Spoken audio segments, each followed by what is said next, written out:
నమస్తే, welcome to corona care. Social distancing పాటిస్తూ ప్రభుత్వంతో పాటు వైద్యుల సూచనలు పాటిస్తే కరోనాను సమర్థవంతంగా నివారించవచ్చు. కరోనాకు సంబంధించి పూర్తి సమాచారంతో పాటు కరోనా విషయంలో ఎలాంటి జాగ్రత్తలు తీసుకోవాలో వివరించేందుకు మనతో పాటు స్టూడియోలోకి వచ్చారు యశోద హాస్పిటల్స్ నుంచి సీనియర్ పల్మనాలజిస్ట్ డాక్టర్ గోపీకృష్ణ గారు. వారితో మాట్లాడదాం. నమస్తే సార్, వెల్కమ్ టు షో. నమస్తే అండి. రైట్ సార్, అయితే ఇప్పటి వరకు కరోనాకి సంబంధించి ఎలాంటి సిమ్టమ్స్ ఉంటాయి, ఎలా అది వ్యాప్తి చెందుతుంది అనేది అందరికీ ఆల్మోస్ట్ అవేర్ అయి ఉన్నారు. సో ఏసిమ్టమాటిక్ పేషెంట్స్ ఈ మధ్య ఎక్కువగా ఉన్నారు. సో వాళ్ళ పరిస్థితి ఎలా ఉంటుంది, వాళ్ళ నుంచి మిగిలిన వాళ్ళు ఎలా ఎఫెక్ట్ అవ్వకుండా కాపాడుకోవాలంటారు? ఏసిమ్టమాటిక్ పేషెంట్స్లో అసలు వాళ్ళకి ఏం సిమ్టమ్స్ ఉండవు. బేసిక్గా మనలాగానే నార్మల్గా తిరుగుతూ ఉంటారు. ఒకటే ఏంటంటే వాళ్ళ నుంచి పక్కన వాళ్ళకి రాకుండా మనం జాగ్రత్తలు ఎలా తీసుకోవాలనేది చూసుకోవాలి. ఇప్పుడు దాని అర్థం ఏంటంటే మనతో పాటు ఉండేవాళ్ళు, మనతో పాటు పనిచేసేవాళ్ళు ప్రతి ఒక్కళ్ళు ఏసిమ్టమాటిక్ క్యారియర్స్ అంటాం మేము. అలా ఉన్న మనిషి ఉన్నారు అనుకొని మనం జాగ్రత్తలు తీసుకోవాలి. దట్స్ వాట్ ఇప్పుడు మన ప్రపంచం మొత్తంలో కూడా అందరూ చెప్పేది లాక్డౌన్ ఎత్తే ముందు ఒకటే, physical distancing. Second, mask usage. Third, most important thing is hand washing repeated. You touch something, ఏదైనా ముట్టుకున్నామా హ్యాండ్ వాష్ చేసుకోవాలి. ఈ మూడు జాగ్రత్తలు తీసుకుంటే కనుక ఆల్మోస్ట్ 85 to 90% మనం వాళ్ళ నుంచి ప్రొటెక్షన్ తీసుకున్నట్టే, జాగ్రత్తలు వచ్చినట్టే. కాకుండా 2-3 విషయాలు మనం జాగ్రత్త పడాల్సింది ఏంటంటే, కొద్దిగా ఇమ్యూనిటీ తక్కువ ఉన్న వాళ్ళు, ఎవరు డయాబెటిక్ పేషెంట్స్ కానీ, కిడ్నీ పేషెంట్స్ కానీ, క్రానిక్ డిసీజెస్ ఉన్న వాళ్ళు కొంచెం డిస్టెన్స్ మెయింటైన్ చేస్తూ, దగ్గేవాళ్ళు, తుమ్మేవాళ్ళ నుంచి కొంచెం గ్యాప్ మెయింటైన్ చేస్తుంటే సరిపోతుంది. అలాగే ఈ ఏసిమ్టమాటిక్ పేషెంట్లో వాళ్ళ లైఫ్ స్టైల్ ఎలా ఉంటుంది అంటే, కరోనా వచ్చినా కూడా వాళ్ళకి సిమ్టమ్స్ ఉండవు కాబట్టి వాళ్ళ ఇమ్యూనిటీ కావచ్చు, వాళ్ళ హెల్త్ కండిషన్ సేమ్ ఉంటుందంటారా? వాళ్ళ హెల్త్ కండిషన్లో ఏం మార్పు ఉండదండి. వీళ్ళందరినీ ఏసిమ్టమాటిక్ క్యారియర్స్ అంటాం మనం. జస్ట్ లైక్ నార్మల్ పర్సన్ ఎలా ఉంటారో, అంటే డిజీజ్ లేని వాళ్ళు ఎలా ఉంటారో అలానే ఉంటారు వీళ్ళు కూడా. వాళ్ళలో ఏమీ ఒక లక్షణం కూడా కనబడదు. కొంతమందిలో రావచ్చు, కొంతమందిలో రాకపోవచ్చు. అందుకని వీళ్ళని క్యారియర్స్ అంటాం మనం. ప్రతి వైరల్ ఇన్ఫెక్షన్లో ఉంటుంది క్యారియర్ స్టేట్. సో మనం హెపటైటిస్ బి తీసుకున్నా, HIV తీసుకున్నా కూడా క్యారియర్ స్టేట్ అనేది ఉంటుంది. సో ఈ కరోనాలో కూడా క్యారియర్ స్టేట్లో కొంతమంది ఉండిపోతారు. వాళ్ళ ఇమ్యూనిటీ చాలా స్ట్రాంగ్ ఉంటుంది కాబట్టి జబ్బు బయటపడకుండా ఆగుతుంది. సో అలాంటి వాళ్ళకి డయాగ్నోస్ చేయాలంటే టెస్ట్ చేస్తే బయటపడుతుంది అంటారా? టెస్ట్ చేస్తే బయటపడుతుంది, కానీ డిపెండ్స్ మనం చూసుకునే టెస్ట్ ఎట్లాంటిది. దాంట్లో 2-3 రకాల టెస్ట్లు ఉన్నాయి.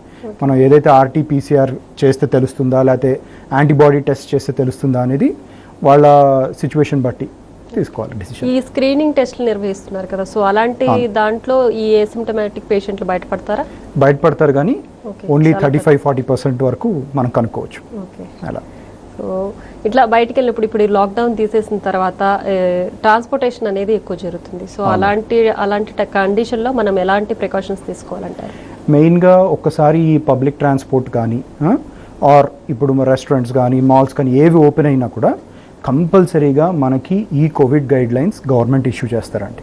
ఆల్రెడీ స్టార్ట్ చేశారు central government. Covid care at home అంటే ఇంట్లో మనం ఏమేమి జాగ్రత్తలు తీసుకోవాలి, ఎలా వెళ్ళాలి, గ్రోసరీ పర్చేస్కి కానీ, లేకపోతే బయటికి మనం వెళ్ళొచ్చాక హ్యాండ్ వాష్ ఎలా చేసుకోవాలి, శానిటైజర్ వాడడం ఎన్నిసార్లు వాడాలి, ఆర్ లైక్ మనం తెచ్చుకున్న గ్రోసరీ ప్యాకెట్స్ కానీ క్లీన్ చేసుకోవడం కానీ, అన్నిటికీ గైడ్ లైన్ ఇష్యూ చేశారండి. సో వీటిలో పర్టికులర్గా పబ్లిక్ ట్రాన్స్పోర్టేషన్కి మనం ఆప్ట్ చేస్తున్నాము అంటే, first thing you should carry your sanitiser. మనం ఎక్కడ పడితే అక్కడ మనకి వాటర్, సోప్ దొరకదు కాబట్టి, బెస్ట్ అయితే సోప్ అండ్ వాటర్ దొరకదు కాబట్టి మన శానిటైజర్ మనం క్యారీ చేసుకొని, ఆఫ్టర్ వీ టచ్, మనం రైలింగ్ పట్టుకున్నాం, సీట్లో కూర్చున్నాం, ఆర్ ఎనీథింగ్ వీ టచ్, లేకపోతే ఓ మనిషితో మనం మాట్లాడడం జరిగింది, ఆర్ ఏదన్నా పొరపాటున తెలియక హ్యాండ్ షేక్ ఇవ్వడం అలవాటు కదా మనకి. సో అలాంటివి ఏమైనా జరిగినప్పుడు మాత్రం 100% శానిటైజర్తో క్లీన్ చేసుకోవాలి. అండ్ దాని హ్యాండ్ వాషింగ్ టెక్నిక్స్ కొన్ని ఉంటాయి. ఆ టెక్నిక్ పాటిస్తూ మనం చేసుకుంటే కనుక 95% ప్రొటెక్షన్ ఇస్తుంది. Plus don't miss your mask. Caller రెడీగా ఉన్నారని వరంగల్ నుంచి రాజు గారు, నమస్తే అండి. Hello madam. రాజు గారు చెప్పండి, డాక్టర్ గారు ఉన్నారు, మాట్లాడండి. నమస్కారం సార్. నమస్తే అండి రాజు గారు, చెప్పండి. మీరు మా ఫాదర్కి నిమోనియా వస్తే క్యూర్ చేశారు. ఓకే. థైరాయిడ్ హ్యావ్ ఒక 2 years బ్యాక్ చేశారు. చెప్పండి. యా, అయితే ఇప్పుడు మామూలుగా నాకేంటంటే ప్రాబ్లం కూలర్ కింద కూర్చున్నా కానీ కొంచెం కూలర్ దగ్గర ఉన్నా కానీ ఏమవుతుందంటే శ్వాస సరిగా ఆడలేదు. ఓకే. కొంచెం ఇబ్బంది అనిపిస్తుంది. తర్వాత జండు కానీ ఏదైనా వేసుకుంటే కొంచెం క్లియర్గా ఉంటుంది. ఓకే. డస్ట్ ఇలా ఏం పడదు అసలు. ఓకే. ఎలాంటి కేర్ తీసుకోవాలి? ఓకే, ఇది మెయిన్గా ఎలర్జీ ద్వారా వచ్చిన సిమ్టమ్స్ అండి మీది. కూలర్కి మనం ఎక్స్పోజ్ అయినా, ఎయిర్ కండిషనింగ్కి ఎక్స్పోజ్ అయినా, కూల్ వాటర్ తీసుకున్నా కానీ కొంచెం ముక్కు దిబ్బడ రావడం, గొంతు ఇరిటేషన్ రావడం, దగ్గు రావడం, తెమడ రావడం అనేది ఎలర్జీ పేషెంట్స్లో మనం చూస్తాం. ఎవరికైతే ఈ దుమ్ము ధూళి పడదో వాళ్ళలో కొత్తగా మనం కూలర్ కానీ ఏసీ కానీ క్లీన్ చేసుకోకుండా స్టార్ట్ చేసినప్పుడు కొన్ని రోజుల వరకు మనకి ఈ సిమ్టమ్స్ కనబడతాయి. వాటికి మెయిన్గా ఏంటంటే బిఫోర్ మనం స్టార్ట్ చేసే ముందు తరోగా క్లీన్ చేసుకొని, ఓకే. సెకండ్ థింగ్, మనకి ఏమన్నా ఇంకా వేరే ఇబ్బందులు ఉన్నాయా, లైక్ జ్వరం కానీ అట్లా ఉంటే కనుక ఒకసారి డాక్టర్కి చూపించుకోవడం ఉత్తమం. మూడోది, ఈ సడన్గా ఈ ఎండలో రావడంతో ఐస్ కోల్డ్ వాటర్ తాగడం చాలామంది చేస్తూ ఉంటారు.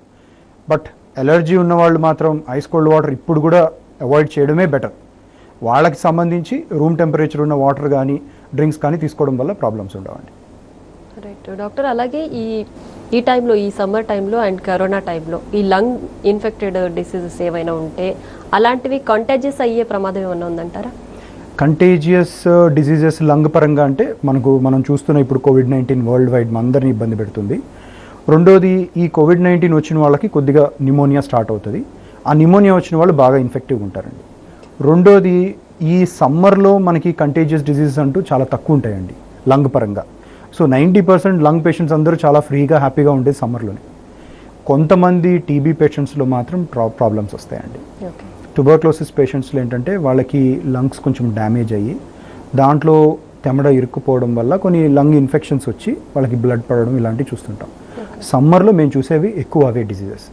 Very very rare allergies, asthma, ఇలా చుట్టల జబ్బు వాళ్ళు కానీ చాలామంది ప్రశాంతంగా ఉంటారు లంగ్ పేషెంట్స్. ఒక కాలర్ ఉన్నారండి, వార్త మాట్లాడతాం. హైదరాబాద్ నుంచి సత్యనారాయణ గారు, నమస్తే అండి.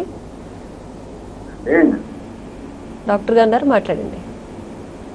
ఏం లేదండి, నాది 2 years బ్యాక్ బైపాస్ అయింది. ఓకే. సర్జరీ అయిందండి. ఓకే. అంతా ఓకే, నా ప్రజెంట్ బాగానే ఉంది. నేను ఇంతకుముందు మీరు కలిసాను, నేను పర్సనల్ కూడా కలిసాను. ఓకే. ఒక 2 days నుంచి రైట్ లెగ్ ఓకే గా ఉంటుందండి, పాదం దగ్గర. దానికి కారణాలు ఏమై ఉంటున్నారు? వాపు ఉంది అంటున్నారా? వాపు లేదండి, కాళ్ళు తిమ్మిరి లాగా ఉంది ఇదంతా.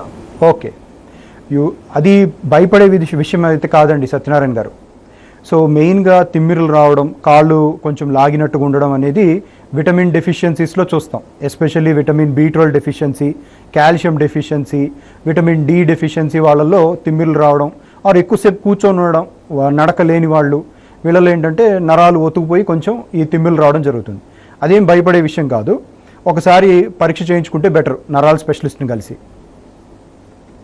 రైట్ డాక్టర్, అలాగే ఈ వైరస్ అనేది మ్యూటేషన్స్ జరుగుతున్నాయి కదా, సో ప్లేస్ నుంచి ప్లేస్ వరకు, అంటే అక్కడ ఉన్న వైరస్ ఇక్కడ ఉన్న వైరస్ సేమ్ గా లేదు దాని స్ట్రక్చర్.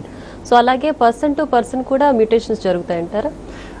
మ్యూటేషన్ అంటే పర్సన్ టు పర్సన్ అంటే అండి, వైరస్ మన బాడీలోకి వచ్చాక అది వచ్చినప్పుడు ఒక ఆకారంలో ఉండొచ్చు. మన రోగనిరోధక శక్తి ఎలా ఉంది అనే దాన్ని బట్టి అండ్ దాని కెపాసిటీ, విరులెన్స్ అంటాం, అంటే వైరస్కి సంబంధించి కూడా దాని కెపాసిటీ ఉంటుంది. సో ఈ 2 విషయాలు బట్టి మ్యూటేషన్ జరుగుతుందా లేదా అనేది డిసైడ్ అవుతుందండి. సో మన బాడీలోకి వచ్చాక మ్యూటేషన్ వచ్చిన తర్వాతనే ఇది ఇంకో రకంగా మారిందని తెలుస్తుందండి మనకి. సో మన నుంచి ఇంకొకరికి ఇచ్చాము అన్నప్పుడు మనం సెకండ్ జనరేషన్ వైరస్ని మనం వాళ్ళకి వ్యాప్తి చెందుతున్నట్టు మనం చెప్తామన్నమాట. సో మ్యూటేషన్స్ ఎనీ వైరస్లో మాత్రం వెరీ వెరీ కామన్. ఈ కరోనాలో మాత్రం చాలా ఫాస్ట్గా మ్యూటేషన్స్ చూస్తున్నాం. సైంటిస్ట్ అందరూ కూడా కొంచెం సర్ప్రైజ్ అయ్యింది ఏంటంటే, ఇంత ఫాస్ట్గా ఒక సీజన్లోనే ఇన్ని వైరస్లు 3 to 4 monthsలో డిఫరెంట్ మ్యూటేషన్స్ చూడడం అనేది ఫస్ట్ టైం. రైట్, ఒక కాల్ తీసుకుందామండి. ప్లీజ్. గద్వాల నుంచి లక్ష్మీదాస్ గారు, నమస్తే అండి. మేడం, డాక్టర్ గారు ఉన్నారు, మాట్లాడండి. Hello sir, good afternoon sir. నమస్తే అండి, చెప్పండి. అయితే నిన్న గొంతు ఇరిటేషన్ గా ఉంది సార్. ఓకే. గొంతు ఇరిటేషన్ గా ఉంటే అది గొంతు వేణీలతో అది సాల్ట్ వేసుకొని ఓకే ఇచ్చాను సార్. రైట్ అయితే ఈ రోజు జలుబు ఎక్కువైంది, మొత్తం ముక్కు దిబ్బడి ఎక్కువైంది సార్. ఓకే అంటే ఇట్లా మళ్ళీ ఏమో కరోనా ఏమైనా సింటమ్స్ అలా అని చెప్పేసి కొంచెం డౌట్ గా ఉంది సార్. అందుకే సరే దాని చుట్టూ తీసుకున్నా అని చెప్పేసి మీకు ఫోన్ చేస్తాను సార్. ఓకేనండి లక్ష్మీదాస్ గారు, మీరు ఒక జస్ట్ గొంతు నొప్పి లేకపోతే ముక్కు దిబ్బడికి మీరు కరోనా వచ్చిందని మనం భయపడాల్సిన అవసరం లేదండి లక్ష్మీదాస్ గారు. రెండోది, నేను ఇందాక చెప్పినట్టుగా కొంతమందికి ఎలర్జీ లక్షణాలు ఉండడం వల్ల సడన్గా మనం ఏదైనా టెంపరేచర్ మారినా ఇంట్లో కానీ మనం వాడే ఎయిర్ కండిషనింగ్ కానీ కూలర్స్ కానీ ఆర్ చల్లటి పదార్థాలు తీసుకున్నప్పుడు కొద్దిగా గొంతు ఇరిటేషను లేకపోతే ముక్కు దిబ్బడి రావడం చాలా కామన్. సో అట్లా కొంచెం చిన్న మార్పు రాగానే కరోనా వచ్చిందని మనం భయపడాల్సిన అవసరం లేదండి. ఒకవేళ మీకు గొంతు నొప్పి అలానే ఉండిపోయి రోజు రోజుకి గొంతు నొప్పి పెరుగుతుంది, దానికి తోడు మనకి ఈ జ్వరం రావడం ఇలాంటి లక్షణాలు యాడ్ అయినాయి అంటే మాత్రం యాజ్ ఎర్లీ యాజ్ పాసిబుల్, ఎంత తొందరగా కుదిరితే అంత ఒకసారి డాక్టర్ గారిని కలవడం ఉత్తమం అండి. రైట్ డాక్టర్, ఒక బ్రేక్ తీసుకుందాం, బ్రేక్ తర్వాత డిస్కస్ చేద్దాం. కరోనా కేర్లో షార్ట్ బ్రేక్ తీసుకుందాం.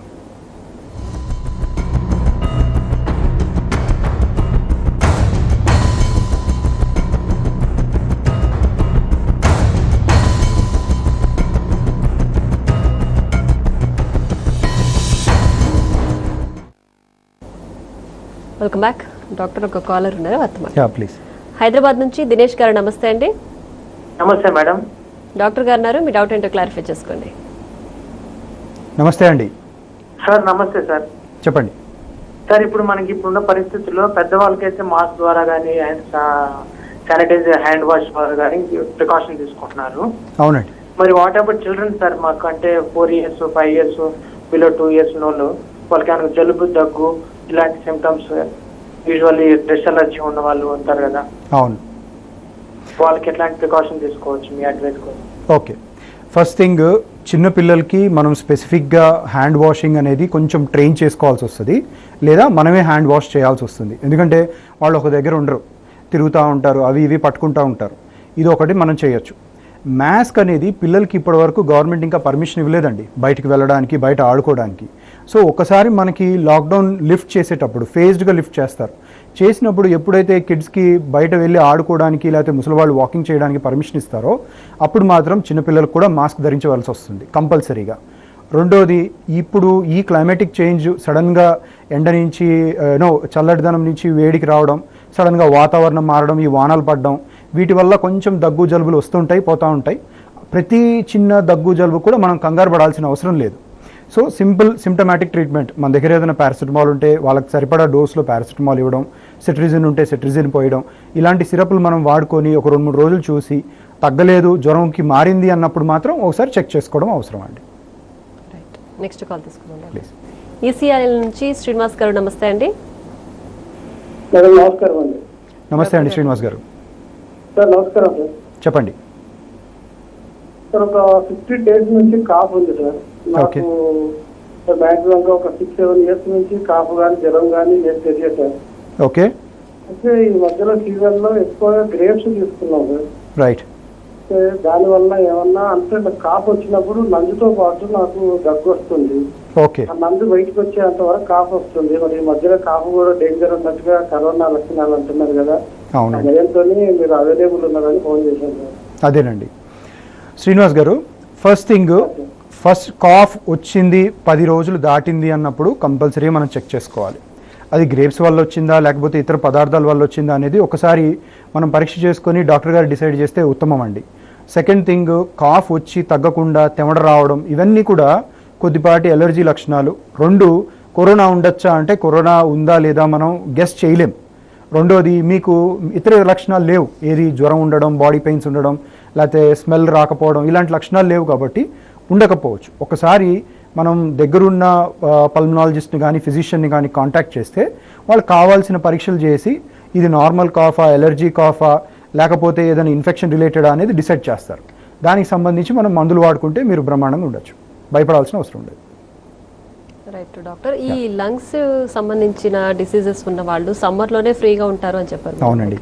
సో ఇప్పుడు వాళ్ళ సరౌండింగ్స్లో ఏ సిమ్టమాటిక్ పేషెంట్లు ఉంటే వాళ్ళు ఎలాంటి జాగ్రత్తలు పాటించాలంటారు? అంటే వాళ్ళకి వెంటనే ఎఫెక్ట్ అవుతారంటారా? లంగ్ రిలేటెడ్ ప్రాబ్లమ్స్ ఉన్నవాళ్ళు, అంటే ఆస్తమా కావచ్చు, స్మోకర్స్ డిసీజ్ కావచ్చు, క్యాన్సర్ పేషెంట్స్ కావచ్చు, మల్టిపుల్. సో లంగ్ సంబంధించిన జబ్బు ఉన్న వాళ్ళకి వాళ్ళ లంగ్స్ లోపల ఏదైతే సర్ఫేస్ ఇమ్యూనిటీ అని ఉంటుందండి, అంటే ఒక యాంటీబాడీతో మెయింటైన్ అవుతుంది అనమాట, వాళ్ళకి కొంచెం తక్కువ ఉంటుంది. సో ఈ సర్ఫేస్ ఇమ్యూనిటీ లంగ్ డిసీజ్ వాళ్ళకి తక్కువ ఉండడం వల్ల ఏదన్నా పొరపాటున వాళ్ళ బాడీలోకి వైరస్ వస్తే పట్టేసుకుంటుంది వాళ్ళ బాడీ. సో అందుకని వాళ్ళు ఏంటంటే కొంచెం లంగ్ డిసీజ్ ఉన్నవాళ్ళు జాగ్రత్తలు అమితంగా తీసుకోవాల్సిన అవసరం ఉంది, విచ్ మనం ఎట్టి పరిస్థితుల్లో కూడా మిస్ చేయకూడదు, నిర్లక్ష్యంగా ఉండకూడదు. ఆ విషయంలో మాత్రం most important. Right, next call తీసుకుందామండి. ఏలూరు నుంచి భాస్కర్ రావు గారు, నమస్తే అండి. నమస్తే అండి. చెప్పండి డాక్టర్ గారు నమస్తే అండి. నమస్తే అండి భాస్కర్ గారు. సార్ నా 2 క్వశ్చన్స్ అండి. చెప్పండి. ఒకటి, ఇమ్యూనిటీ పవర్ డెవలప్ చేసుకోవడానికి సంబంధించి ఆల్కలైన్ వాటర్ తాగటం మూలాన ఏమన్నా మనకి ఉపయోగం ఉంటుందా? ఓకే. ఒకటి. రెండోదేమో, ఇప్పుడు షాపులు తీసుకోవచ్చు అంటున్నారు కదండి. తీసుకున్న తర్వాత ఇప్పుడు వాళ్ళు డబ్బులు ఇస్తూ ఉంటారు, మనం వస్తువులు ఇస్తూ ఉంటాము. వాళ్ళు డబ్బులు ఇచ్చిన దాన్ని మనం ఏమన్నా చెక్ చేసుకోవడానికి కానీ ఎలాంటి జాగ్రత్తలు తీసుకుంటాం మంచిది? ఓకే, ఫస్ట్ క్వశ్చన్ భాస్కర్ గారు, ఆల్కలైన్ వాటర్తో ఇమ్యూనిటీ పెరుగుతుంది అనేది ప్రూవెన్ కాదు సైంటిఫికల్లీ, మాకైతే అలాంటి గైడ్లైన్స్ లేవు. సో దాన్ని నేనైతే సమర్థించలేను. సెకండ్ విషయము, మనం గ్రోసరీస్ ఏదైనా వస్తువులు కొనుక్కున్నాము, అది ప్యాకెట్ రూపంలో కావచ్చు, ప్లాస్టిక్ రూపంలో కావచ్చు, కంపల్సరీగా ఇంటికి వెళ్ళాక క్లీన్ చేసుకోవాలి, పాసిబిలిటీ ఉంది అంటే. పేపర్ కవర్స్లోనే మనం క్లీన్ చేసుకోలేం కాబట్టి డిస్కార్డ్ చేసుకోవాలి, మెటీరియల్ని బయటికి తీసుకొని. రెండోది, డబ్బులు తీసుకోవడం, డబ్బులు ఇవ్వడం, ఎస్ పొటెన్షియల్గా అది కూడా ఒక రిస్క్ జోన్లో ఉన్నది. సో దానికోసమే గవర్నమెంట్ ఏం చెప్తుంది, మనం పబ్లిక్లోకి వెళ్తున్నాం, లేకపోతే ఏదైనా గ్రూప్ ఉన్న ఏరియాకి వెళ్తున్నాం, లైక్ షాప్కి వెళ్తున్నాము, లేకపోతే ఒక హాస్పిటల్కి వెళ్తున్నాము, లేకపోతే ఒక ఏరియాకి వస్తున్నాము అన్నప్పుడు గ్లోవ్స్ ధరించడం ఉత్తమం అండి. మీరు గ్లోవ్స్ వేసుకుంటే కనుక డైరెక్ట్ మీకు కాంటాక్ట్ రాదు, ఫస్ట్ థింగ్.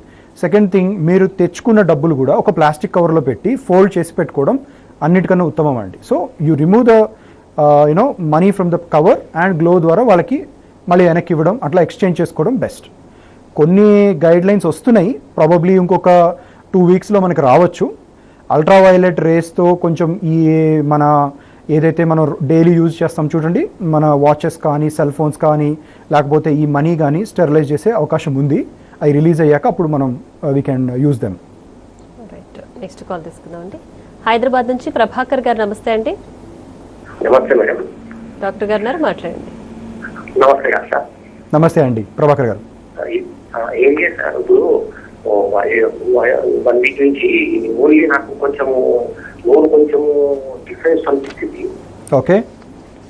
నాకు నోరు ఒకటి డిఫరెన్స్, తక్కి జ్వరము దగ్గు జలుబు అట్లాంటివి ఏం లేదు. ఓకే, అంతే సార్, అందుకో డౌట్ కడదామని ఫోన్ చేశాను. ఓకే ప్రభాకర్ గారు, ఓన్లీ మనకి టేస్ట్ చేంజ్ అయింది, లేకపోతే నోట్లో ఒక పూతలాగా వచ్చింది, ఓకే, ఆర్ మనకి టేస్ట్ తెలియకపోవడం, ఆర్ లాలాజలం ఎక్కువ తయారవడం, ఇవి కరోనా లక్షణాల్లో లేవండి. ఎస్, ఒక భాగం అయితే ఉంది, loss of taste and smell అనేది కొన్ని కంట్రీస్లో కొంతమంది పేషెంట్స్లోనే మనం చూడగలిగాం. అవి ఎస్పెషల్లీ జర్మనీలో, స్పెయిన్లో ఉన్న పేషెంట్స్లో ఎక్కువగా నోటీస్ చేశారు. సో ఒక సిమ్టమ్ పట్టి మనకేమన్నా కరోనా ఉండొచ్చా అని మనం అట్లాంటి అపోహలు పెట్టుకొని టెన్షన్ పడి ఇంట్లో వాళ్ళని టెన్షన్ పెట్టాల్సిన అవసరం లేదండి. మీరు రిలాక్స్ ఉండండి. రైట్ డాక్టర్ గారు, అయితే ఇప్పుడు ఈ కరోనా వైరస్ కంట్రోల్లో భాగంగా ప్లాస్మా థెరపీ అనేది కొత్తగా ఇంట్రొడ్యూస్ చేస్తున్నారు. సో దాంట్లో యాంటీబాడీస్ని ఇంట్రొడ్యూస్ చేయడం వల్ల కరోనా వైరస్తో మనం ఫైట్ చేయడానికి యూస్ అవుతుంది. సో అది ఎంతవరకు సక్సెస్ అవుతుందంటారు, ఎంతవరకు సక్సెస్ రేట్ ఉందంటారు? సక్సెస్ రేట్ ఇప్పుడు ఇంకా స్టడీసే జరుగుతున్నాయండి, ట్రయల్స్ అంటాం మేము, క్లినికల్ ట్రయల్స్ అని.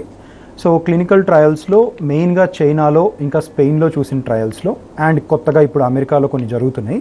వాటిలో బాగా వెంటిలేటర్ మీద ఉన్న పేషెంట్స్, వాళ్ళకి ఎవరికైతే సివియర్ న్యూమోనియా వచ్చి జీవితానికి ఇంకా డెత్కి మధ్యలో పోరాడుతున్నారు చూసారా, వాళ్ళల్లో ప్లాస్మా థెరపీ చాలా బాగా పనిచేస్తుందని ప్రూవ్ అయిందండి.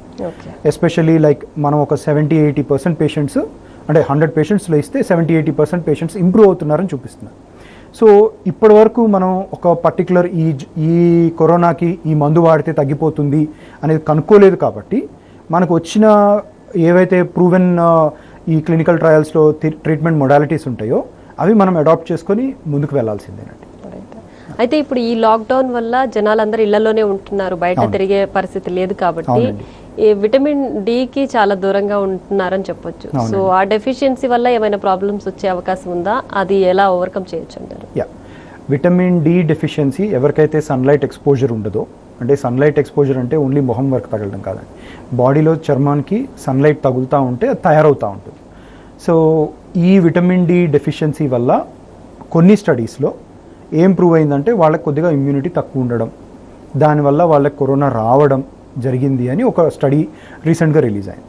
కాకపోతే మనం చూసిన ఆ స్టడీస్ ఏంటంటే వెస్టర్న్ కంట్రీస్లో ఏదైతే బ్రిటన్ ఉందో ఆర్ ఇటలీ అండ్ స్పెయిన్ ఉందో వాళ్ళ క్లైమాటిక్ కండిషన్స్లో వాళ్ళకి సన్లైట్ చాలా తక్కువ ఉంటుంది. అందుకని వాళ్ళ బాడీలో ఉన్న తత్వం వేరు, మన బాడీలో ఉన్న తత్వం వేరండి. మనం ఈక్వేటర్ మీద ఉన్నాం.